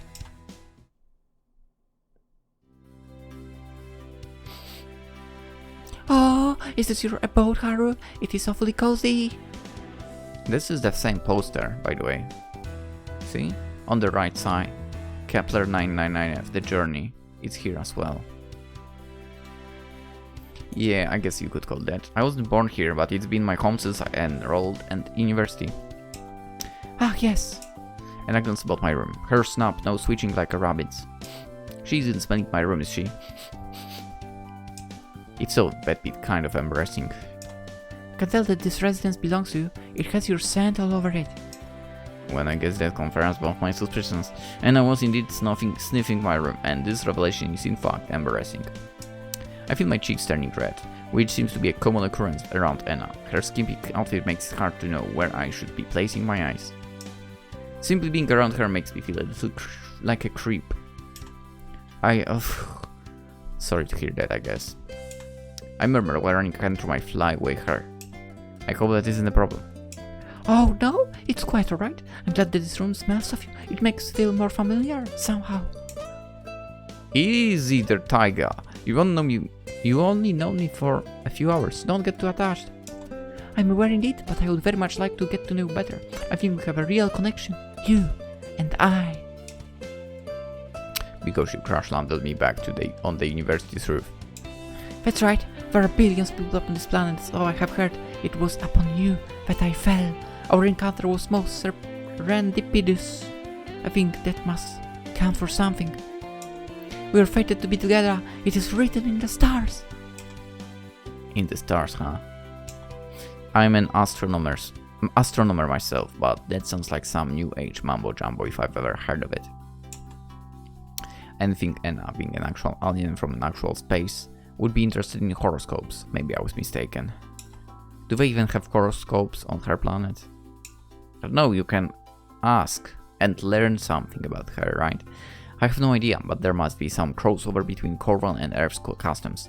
Alien for she is, Anna doesn't feel like an extraterrestrial.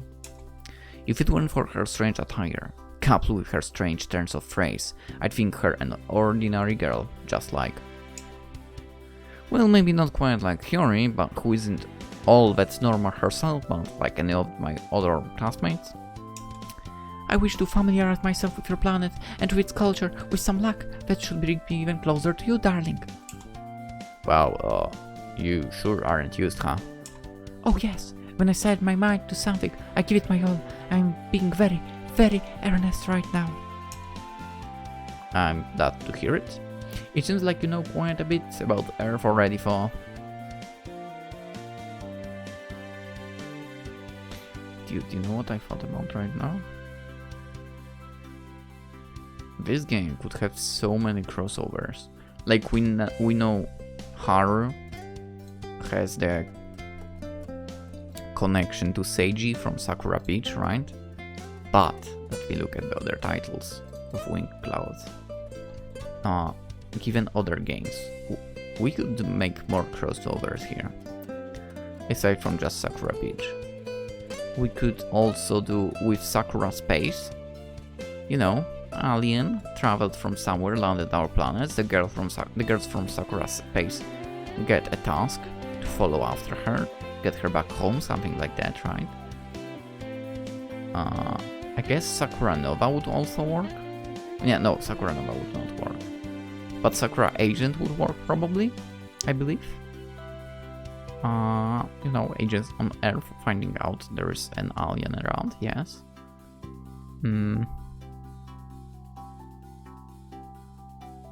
Not to mention Sakura Agent had a crossover with Sakura Beach as well, so makes sense.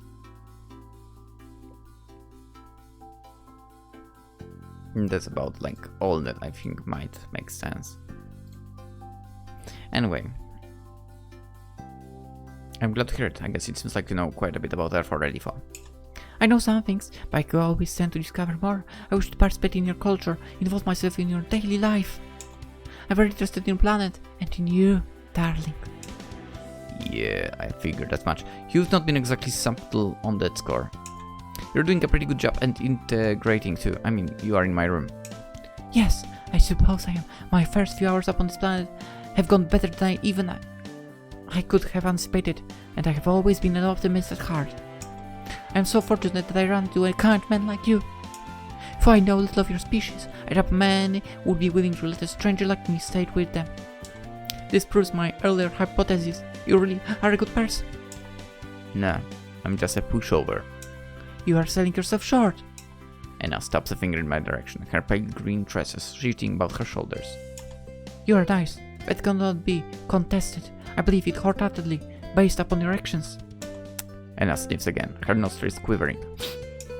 And upon your scent. So we're back to my smell again, are we? Does this girl share some of her DNA with a bloodhound? Now I'm getting self-conscious, and I was already pretty self-conscious, given Anna's scantily clad presence in my bedroom. Okay, this is the second time we've mentioned that. A problem. Are you trying to say that I smell? You do, yes, but it is not an unpleasant smell. I have grown very fond of it. And I hate it deeply, her long eyelashes falling shut. I feel so relaxed.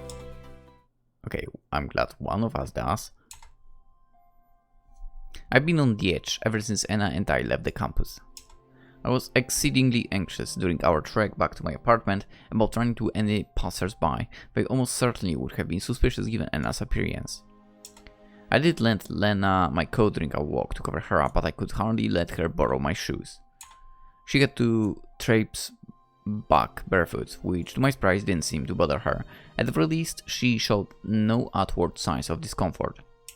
Maybe the souls of Corvans, or whatever her people are called, are made of tougher stuff than human souls. I wonder if she's particularly ticklish. That might be something to test out. But no, I'm getting distracted. Speaking of distractions, Anna was awfully taken by all the sights we passed during our walk back. She stopped to stare at every little thing which took her fancy, which reduced our pace to a snail's crawl. I've never seen anybody gush over a vending machine before. I didn't know such a thing was possible, but Anna managed it. Tonight has been full of surprises. It's a further miracle I didn't alert any of my housemates when bundling Anna inside the apartment. Trying to explain her presence away to Koichi and the others would have been a nightmare. I'll probably have to face them at some point, for if Anna means to stay here, she will definitely end up running into them. My apartment is small and old, and the walls are thin. Noise travels down the hallway with ease. It would be impossible to hide a pet hamster in here undetected, let alone a girl. Thinking about it is enough to give me a headache. I can't help but feel anxious. But, oh well, these are problems for the me of the future to worry about. So, the you of the tomorrow, probably. Right now I have more pressing concerns. Ah yes, this exploring beneath my feet feels so good. It's very refreshing. I believe I have heard that such flooring is called tatami in your country. Yeah, that's right. This is tatami. It's pretty old tatami too. At that, it's really nothing special. I beg to differ. Your planet is full of interesting sights and smells. Why? It's overflowing with them. We have nothing like this on Cornwall. Or this, or this. Anna hops about my room like a bunny, eyes wide as she examines my things. She takes books from my shelves and flips through them, riffles through my sock drawer, and gets down her hunches to peer at the electrical outlet where my laptop's currently plugged in. She pokes at the outlet with one finger, her eyes wide. Ooh, how intriguing! I can sense power flowing from this peculiar fixture up on the wall. What could it be for? I must investigate this matter further. That doesn't warrant investigation, it's just an electric outlet. Electrical? It's form of energy. I frowned. Explaining the concept of electricity to an alien from another planet was not how I anticipated my Friday evening going. We use electricity to power a lot of our appliances. It makes our TVs work, laptops, phones, useful, but it's very useful. Wow, it sounds like the most valuable resource. Imagine only the wealthiest of you Earthlings can afford this so-called electricity. It must be reserved for royalty. Hey, Haru. Anna peers at me over her shoulder. Are you an Earthling prince? Yeah, right. I snort. You really think a prince would live in a rundown dump like this? I'm just a regular guy. You say that yet you are able to control this electricity at will. Surely that is an immense privilege. Not really. Most people have access to electricity, regardless of how wealthy they are. It's an integral part of most people's lives. Our society wouldn't be able to function without it. It's like a basic human right at this point. I wouldn't be surprised if politicians would be like, we are taking this away unless we can take more money from you. Even though we don't care what you want, we'll take it anyway. Now come away from that socket. I don't want you electrocuting yourself. Oh my! Anna gets to her feet, then brushes her thigh free of lint. Are these electrical outlets dangerous? They can be, if you poke around them like that. It's not a toy. Try to be more careful. I understand. I shall endeavor not to cause you any problems, darling. Thanks. It's appreciated. I smile at Anna, and she smiles in return. While her presence is a bit of a nuisance, I find I can be angry with her, not when she's so very earnest. I know she doesn't mean to cause any problems, she simply can't help but be enamored by all of Earth has to offer. She's never been to this planet before, after all. The things I take for granted must all seem very new and strange to her. By the way, I look Anna up and down, my arms crossed. I thought you said you were tired. Oh yeah. Anna blinks, surprised. I was so taken by your boat, my fatigue escaped my attention. I had quite forgotten about my own condition until now. You forgot that you were sleepy. It's possible. Yeah, I suppose I did. I can be rather scatterbrained at times. I'll say, I raise an eyebrow. This girl is an airhead. I bet she's the sort who skips meals once she gets ensconced in a task. That's me. That's Lynx, by the way. Not that I have much room to judge on that score. I can get hyper-focused on tasks too, particularly when space is involved. Back when I was a kid, Sage used to have to tear me physically away from the telescope when we went out stargazing. I was so enthralled by the night sky. all else seemed to fade away. I wonder if we'll get to see Seiji and the girls as well. Would be nice to have a little meatbag. And I must be experiencing something similar, but 10 times more intense. Do you want to get ready for bed? I doubt you want to wear those clothes to sleep, so you can borrow one of my spare shirts. Is that alright? I would not wish to inconvenience you. It's not a problem. I have a lot of button-up shirts, and anyway, I smile.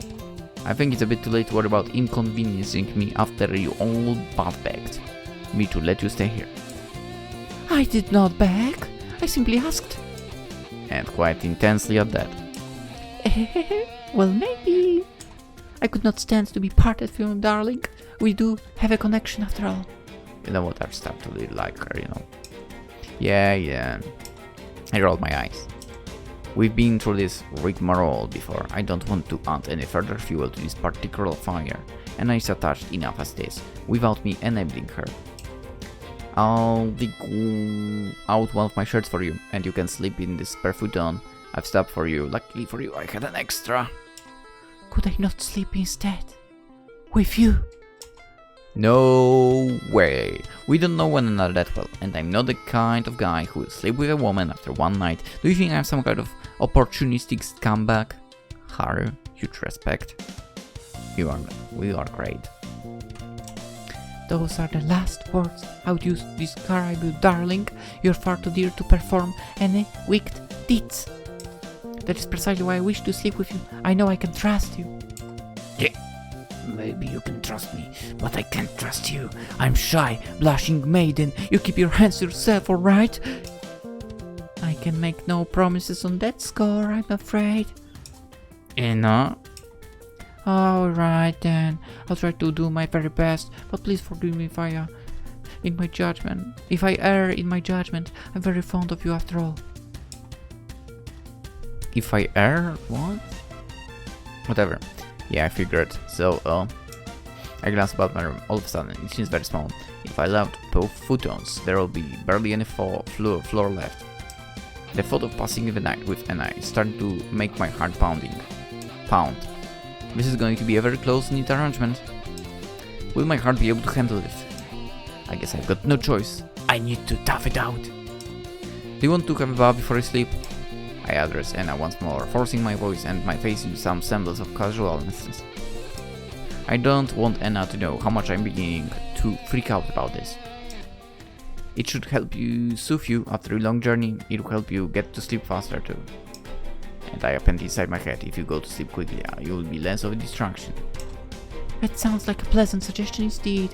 I'm partial to taking long, relaxing soaks in the palace bathhouse. It is one of my favorite pastimes, in fact. If you did not know how the baths work upon this planet, for you said you read manga, come on. I'm a novice when it comes to earth and customs.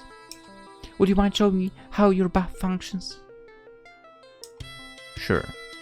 I was going to offer my help anyway. I wouldn't want to throw in at the deep end. Or I append with my head. Risk you flooding the bathroom. I don't think my housemates would take that very kindly.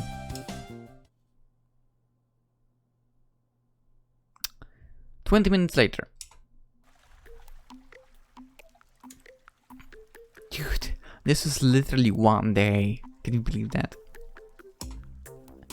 Ah, this is wonderful. The warm water is so refreshing. It's again interesting to use a towel while being in the bath. Anyway. Thank you very much, darling, for running this bath for me. I feel like a new woman. You're so incredibly thoughtful. I'm glad to see you are enjoying yourself so much, but... But what? And I glanced at me grossly, her head tilted to one side. She's reclining in my bathtub, her long hair trailing across the surface of the water like pond wheat, ripples from about her thighs, and droplets of water trickle slowly down her shoulders. The air is muggy from the heat of a freshly drawn water, and the tiles are flushed, as is Anna's face. I thought her skin-tight suit was revealing, but she's showing even more skin now. I can see the smooth contours of her shoulders, the ridges of the clavicle, and her full thighs. She looks almost too good for words. I stared at her, transfixed. But no, I can't afford to let myself get carried away. it would be wrong to gamble her body so shamelessly. And I might not care about little things like property, but I do. You, shouldn't have stepped into the tub while I was still in the room. That's not considered a property in this country. What is wrong? What is wrong with you, Japan, sometimes? No, I mean, if you are not a couple, yeah, but if you're a couple, it's totally appropriate. The two of them aren't a couple for, unless, I mean, she considers him his future husband, so, and I don't know. Or in many countries I can think of. Not between two strangers of the opposite sex. Okay, that I agree with.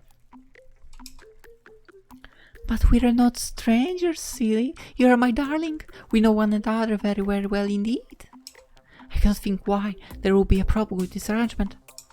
We are going to get to know one another very intimately over the course of the next 2 days, so we might as well start now.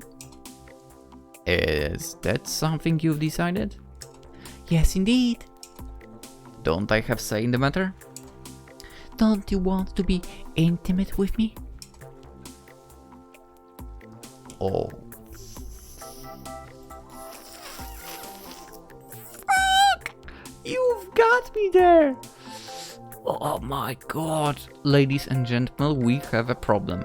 We have a problem. I repeat, we have a problem. Oh my god, we are in trouble right now. I know.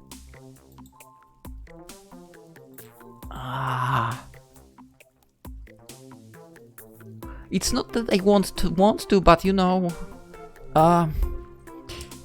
Yeah. I sigh and hold the hand to my temple. I can feel my blood rushing to my cheeks, dyeing them scarlet. I'm so noticeably flustered by this, it's humiliating. But I suppose I'd rather my blood go to my face than another place. Now that really would be something to get worked up over. Let me just reiterate this. Better sound calm, but my best attempts are thwarted by the tremor in my voice. I don't think Anna even means to entice me. She's not doing anything suggestive beyond lying there, but she's prompting quite a reaction. Which is understandable. I was only trying to show you how the bathtub works. I expect you to strip off and have your bath once I left the room. What you're doing right now isn't common at all. Not in my culture. You shouldn't be so keen to show me your naked body. Really? Anna frowns. I do not see why that should be the case. There is nothing shameful about being naked. It is perfectly natural. In Corval, people were not half so finicky about such affairs. You mean other people who have seen you? What? Perhaps they weren't in Corval, but we're not in Corval anymore. This is planet Earth. You need to play by our rules. Don't strip off in front of other people, right? It's not so bad inside my apartment, where nobody else can see you, but if you do it in public, you'll get in trouble. Also, I will be jealous as hell. I'm warning you for your own good. And for the sake of my own heart. I see. By the way, I like her eyelashes. As well. I mean, overall, her design is super good. Anyway, and as bro for roast. I had not considered this, but now you have mentioned it, I shall strive to remember. I will be more discreet about whom I show my naked body to and under what circumstances. That sounds good. See, it's that you do. I promise I'll do. I will only unclothe myself in front of you and only when we're alone together. That should assuage all your concerns. Yes, that sounds good. Thank you for good call. Thank you for your call. Wait, what? I mean, wait, what? That's part of the problem, Anna. You shouldn't stripping naked around anybody, not even me. Huh? But you said it was alright if I got naked in your abode. It is alright, marginally, I guess, but you shouldn't do it when I'm around. Have a sense of shame, woman. But I'm not ashamed of my body. I do not care if you want to look at it. In fact, I would be happy to show it off to you. Are you not happy, Haru? That's the whole problem, you dummy. I groan. The pinch the bridge of my nose between my thumb and forefinger. I can feel a headache coming on. You're going to make me too happy. Is there such a thing? I'm not sure. I don't know if I want to find out either. If I stand around here too long, I think my nose will start bleeding. I will never understand why that is a thing, to be honest, in anime. Never. You do whatever it is, you have to do it up, alright? I'll go prepare your futon. What? Anna's face falls. But I was hoping to speak to you. We can speak later. When you've got some clothes on, in your current state, you're a real health hazard. I turn my back on Anna, despite her protest, and shut the bathroom door behind me. Now back in the main room of my apartment, I sigh and sink to the ground. I can feel my heart pounding a mile a minute through the fabric of my shirt. It feels like it might explode. I knew Anna was spacey, but I didn't realize she was quite this careless. I'm afraid if we continue cohabiting like this, she really will be the death of me. This living arrangement is whittling years of my life expectancy here. I feel exhausted, but I reflect with a small smile. I don't necessarily regret what I saw. I've never seen a woman like that outside images on the internet pages. In magazines. Wow. Wow, man. Wow. Dude, that's sad. Anyway, I never knew how soft real women's bodies were. It's been quite the eye-opening experience. Still, I'd better be served not dwelling on it. I need to excise the image of the wet, unclothed Anna from my mind quickly, as a shrine maiden might ward off an evil spirit. Maybe, you know, a little, another, you know, appearance of another game. Maybe we need to go to Sakura Shrine, girls. Maybe we need to visit a certain shrine to, you know, the maidens do the job. Maybe not the evil spirit, but, you know, to calm ourselves. Otherwise, I'm afraid I'll never be able to look Anna in the eye again. That's at all enough order as this, given how well developed her chest is. I thought she was boosty after seeing her in that suit, but in the bathroom. Whoo! What am I thinking? The heat must got into my head. I really need to pull myself together. Better you open that window. Half an hour later. Oh, it's not ending. Dude, I want to go to sleep. Alright, that's one of my weaknesses. A girl in a buttoned shirt. What do you think? What do you think? Will you be able to sleep like that? Oh yeah, I should think so. The shirt of yours is very comfortable, darling. Thank you for letting me borrow it. You are incredibly thoughtful. It's no problem, really. You don't need to thank me. I know I do not need to, but I want to regardless. That is a custom upon planet, is it not? I have heard you Earthlings are very polite, particularly those who reside in Japan. Yeah, I guess that stereotype does hold some water. I offer Anna a small smile. Then I will accept your thanks. Relief. Think as I look Anna up and down, I'm the one who should be thanking her. After finishing her bath, Anna changed to one of my old button-up shirts, which will serve for tonight as her pajamas. For the shirt suits me like a glove, I'm good head taller than Anna, and it swarms her slender frame. Fabric bunches up about Anna's elbows, and the hem of the shirt cascades to well past her thighs. That's probably a good thing, Anna, and eschews the pants I give her, said they were too uncomfortable, so she's very length. I'm not sure if she's wearing pants under there either. Not that I want to check. I bet Anna would show me if I asked. She's shown me enough of her body already, but I'm trying to kill my lascivious thoughts. It'll make it hard to get a shut-eye. Still, I can't deny Anna looks good. She does look good. Her hair is still damp from the bath, and dark patches of moisture form above her shoulders of my shirt. Her face is faintly flushed too, and a fresh clean scent of soap emanates from her. Oversized though my shirt is, it can conceal the contours of her body. Her figure is really amazing. Any guy would be over the moon to have a girlfriend like this, especially if said girlfriend wanted to stay the night at his place. Not that Anna is my girlfriend, of course. She might be determinedly addressing me as darling, but I don't return her feelings, whatever they are. Are you sure about that? I've grown fond of her, I suppose, but that's not the same as love. Neither is lust. That's true. However, it doesn't mean you can't have lust in love. And it doesn't mean you can't have love in lust. Kind of. Anyway, she's attractive, but... Haru? Anna peers at me with the same curiosity she's directed an hour earlier to my electric outlets. Is something the matter? You've been staring at me rather intensely. I hope I have not done anything to displease you. What? No, no! I push aside Anna's concerns with my right hand. I need to make an effort to look unmoved by all this, even if my face is feeling suspiciously hot. It's fine, you're fine. She's better than fine, in fact. I'm just tired, that's all. I'm starting to space out. I think I need my rest. As do I. I have been awfully busy as of late. It is not often that I escape from Palace, then flee to another planet. I can't imagine it. It would be. It sounds pretty stressful. It was at the time, but I'm glad I was able to endure. Revi helped me a good deal. If I had not persevered, I would never have met you, after all. I really am fortunate, sitting here in your apartment, speaking to you. You let me bath my weary body, and now I'm even wearing your clothes. I'm surrounded by your scent. It feels like you're embracing me.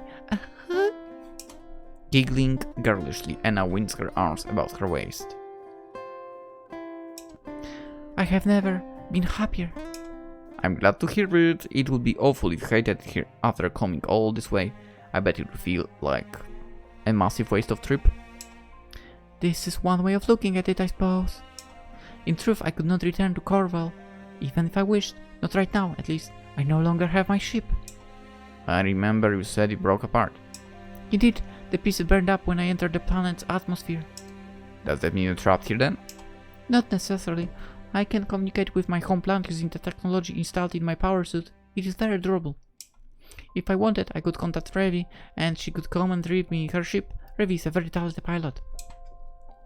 I do not wish for that far. There is much I still wish to experience upon your planet, and... Anna looks at me from beneath her eyelashes, her lips curled into a smile. There is much I wish to do with you too. I'm flattered. I glance away, one hand buried in my hair. I guess it's hard being a princess, huh? Indeed it is. It is awfully stuffy. I was not able to do anything I wanted. Eyes were on me all the time, and there were so many rules. It is much more enjoyable. There are rules on there too, strange ones, about how many clothes one should wear, and what kinds, but I do not mind them. I can bear with it, if you promise you will stay with me. Of course, you've got nobody else on this planet, or than a Haru and I. So I'll stay with you. I can even show you around if you want, I don't mind. Thank you, I'm looking forward to it. Anna exhales, then lies back in her futon. She curls up on her side, her main green eye. Hair, not eyes, hair, strewn across the covers, and smiles at me sleepily. I cannot wait for tomorrow. The sun can't rise quickly enough. I'm sure we'll have a good time together. Oh yeah? I lie back in my own futon, pulling the covers over me and look at Anna askance. How can you be so sure about that? It is a foregone conclusion, darling. How could I not have a good time while with you? I really do love you, you know. Oh, I think this is the first time she would drop that bomb on us. Didn't expect that. Anna's gentle laughter soon transmutes into the soft, regular sounds of breathing. Her eyelashes fall shut, casting shadows against her smooth cheeks. It looks like she's already fallen asleep. That was pretty fast. Not that I can blame her. She's been through a lot. Her fortitude is impressive, really. I observe her, and as I do so, I find I can't help but smile. So she loves me, huh? It's a fast development, almost unnaturally so, but her confession stirs something with me regardless. To be fair, though, sometimes you just know. Is there any chance that I might someday return her feelings? It's not beyond the realm of possibility. I'll just have to see what tomorrow holds. Probably. A yawn wrenches its way from my own throat. I close my eyes, my lashes matting together. And soon I too succumb to my own sleepiness. And with that being said, I end the episode. That is super lengthy one. Hope you guys enjoyed, hope you have a wonderful day, and I'll see you tomorrow. Bye bye.